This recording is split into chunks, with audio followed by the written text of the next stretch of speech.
A gente vai falar de medidas farmacológicas para o tratamento da dor. Eu trouxe para vocês a escala analgésica da OMS, tá? Que ela é amplamente difundida também. E vocês vão ver como um método para o manejo da dor no seu paciente do ponto de vista farmacológico, tá?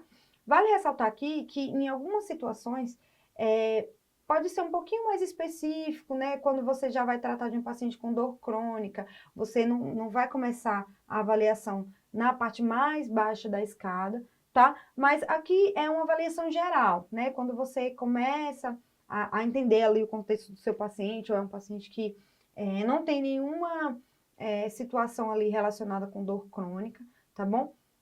Mas é um paciente que vai conseguir relatar para você o nível da dor, ou é aquele paciente que você consegue avaliar aí com alguma dessas escalas, algum desses métodos que a gente viu aqui, de como avaliar, tá bom? Então, você sempre vai conseguir identificar, então, de primeira mão, se o paciente tem uma dor leve, moderada ou intensa, ok? Vou dar um exemplo para vocês. Escala verbal numérica. Ela vai de 0 a 10, certo? 6, 7, opa. Que mulher apressada, gente. Ela vai de 0 a 10, certo? Sendo que 0 é aquele paciente sem dor e 10 é o paciente com dor máxima, ok? De 1 a 3, o nosso paciente ele vai ter uma dor leve. De 4 a 6, moderada. E de 7 a 9, uma dor intensa, certo? E avaliando através dessa escala, você consegue correlacionar como você vai agir do ponto de vista farmacológico para o seu paciente. Então, dor leve a moderada. Qual é a primeira estratégia que você vai utilizar? Medicamentos não opiáceos e adjuvantes. Aqui a gente está falando da boa e velha dipirona, né? Ou de medicamentos analgésicos que não sejam os opioides, porque os opioides eles vão estar numa segunda avaliação, tá? Num segundo momento. No primeiro momento a gente vai utilizar analgésicos mais fracos, tá? E reavaliar esse paciente constantemente. Outra coisa que é importante lembrar é que a partir do momento que você aplica a escala de dor no seu paciente e você promove a primeira medida, em 20 minutos você já precisa reavaliar, tá? E em 1 hora você já precisa ter uma nova medida caso esse paciente não melhore, tá bom? Lembrando sempre que a dor é uma experiência péssima para o paciente internado e ela vai trazer aí uma grande interferência, um grande impacto para outros momentos que o paciente venha precisar do seu serviço, tá? Então, quando a gente fala de experiência do paciente, a gente fala de tratamento de dor e a gente fala de um paciente que não tem experiências dolorosas significativas dentro do seu serviço, tá bom? Então, é importante você garantir que o paciente não sinta dor, ok? Pronto, e aí você fez a primeira avaliação, o paciente, né, continua referindo ali uma dor moderada, você deu aquela dipirona, o paciente, sei lá, continua com 5 na segunda avaliação, tá? E aí você vai começar a repensar a sua avaliação, ok? Você vai otimizar esses mesmos medicamentos e você vai associar a um opiáceo fraco, ok? Exemplo, tramadol, que é bem conhecido aí, né? E aí ter cuidado com a ocorrência de náuseas, né?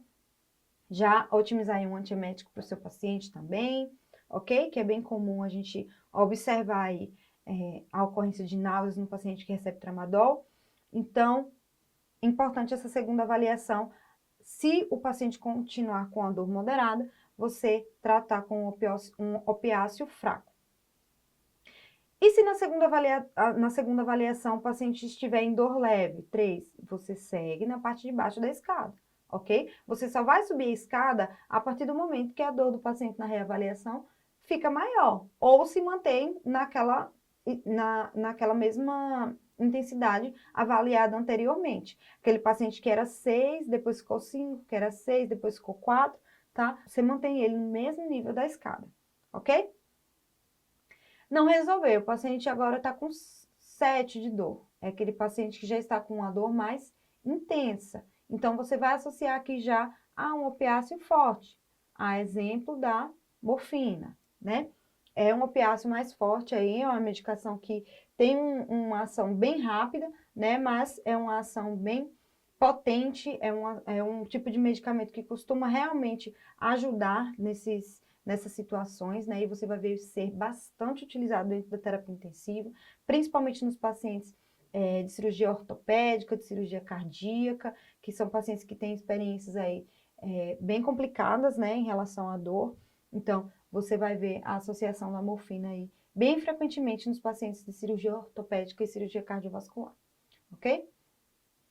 E seguindo nessa avaliação, a parte mais alta aí da escada, né, que já é para um grupo seleto aqui de pacientes que o manejo da dor já é bem mais complicado, e aí que a gente fala já de pacientes com uma dor mais crônica, difícil realmente de ser manejada, e é aquele paciente que sempre vai estar com o nível máximo de dor, uma intensidade sempre maior de dor, né, e aí a gente vai partir para neurocirurgia intervencionista, bloqueios analgésicos, cirurgia funcional, né, enfim, a gente precisa ficar atento aqui a esse tipo de experiência dos nossos pacientes.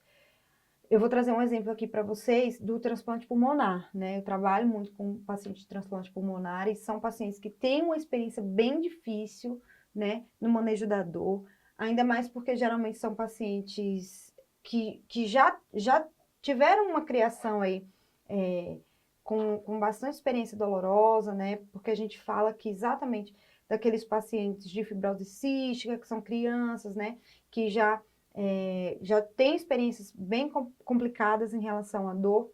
E aí, quando eles vão para o transplante no pós-operatório, né? Eles sentem bastante dor e realmente é uma experiência muito dolorosa, né? A gente sabe o quão é inervada essa parte aí, nas anastomoses também, enfim.